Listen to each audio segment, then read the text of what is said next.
গরু কিনলেই 2টি ছাগল একদম ফ্রি, সেই ছাগলের দামও আবার লাখ টাকা। ব্যক্তি এই সারটা আপনার কুরবানি দিবে, তাকে আমি এই 1 লক্ষ টাকার 2টা খাসি ফ্রি দিয়ে দেবো। আমার এই খাসিটার দাম 1 লক্ষ টাকা, এই 1 লক্ষ টাকার 2টা খাসি আমি তাকে ফ্রি দেবো।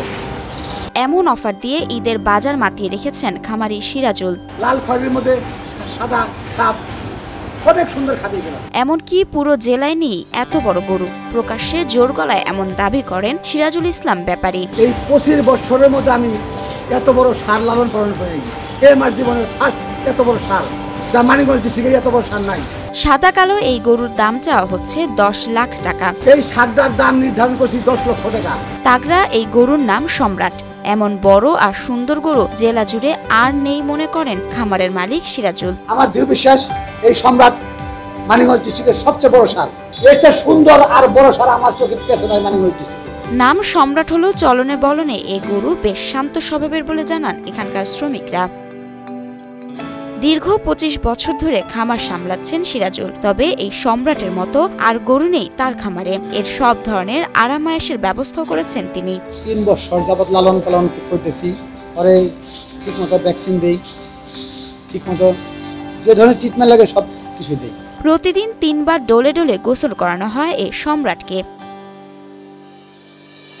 1 টন ওজনের এই গরুকে দেওয়া হয়নি কোনো মোটা তাজাকরণ ওষুধ। আনুমানিক 1100 কেজি হবে।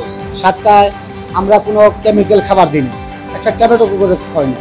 সম্পূর্ণ দেশীয় খাবারই পালন করা হয়েছে সম্রাটকে। গম, ভুট্টা সহ দিনে প্রায় 10 কেজি দানার খাবার খাওয়ানো হয় বিশাল এই গরুকে। গম, পায়রা, ভুট্টা, ধান আর ছোলা, এই 5 প্রকারের দানাদার খাবার মেশিনে ভাঙায় গুঁড়ো করে সকালে 5 কেজি, বিকালে 5 কেজি এর খাবার।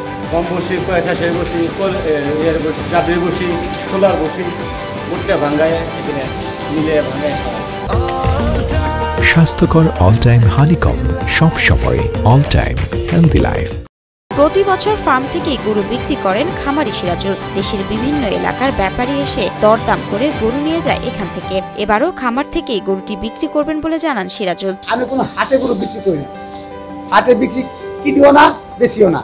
আমার এলাকায় আমি সংগ্রহ করি, আমার এই ফার্মে থেকে বিভিন্ন খামারে নিয়ে যায়। নোয়াখালী, পটুয়াখালী, সিলেট, আপনার টেকনাফ, বরিশাল, চট্টগ্রাম সব জায়গায় যায়। এভাবে দেশীয়ভাবে গরু পালন করলে মানিকগঞ্জের কোরবানির গরু পালনের রীতি অব্যাহত থাকবে বলে জানান জেলা প্রাণী সম্পদ কর্মকর্তা ডক্টর মোহাম্মদ মুজিবুর রহমান। এই পশুটা এরকম ভাবে যদি মানিকগঞ্জবাসী পশু লালন পালন করে, আমার মনে হয় যে কোরবানির পশুপালনে আমাদের যে একটা ছিল বিগত 4 থেকে 5 বছর যাবৎ আমরা আমাদের দেশীয় পশু দ্বারা কোরবানি দিয়ে আসছি, সেটা আমরা অব্যাহত রাখতে পারবো।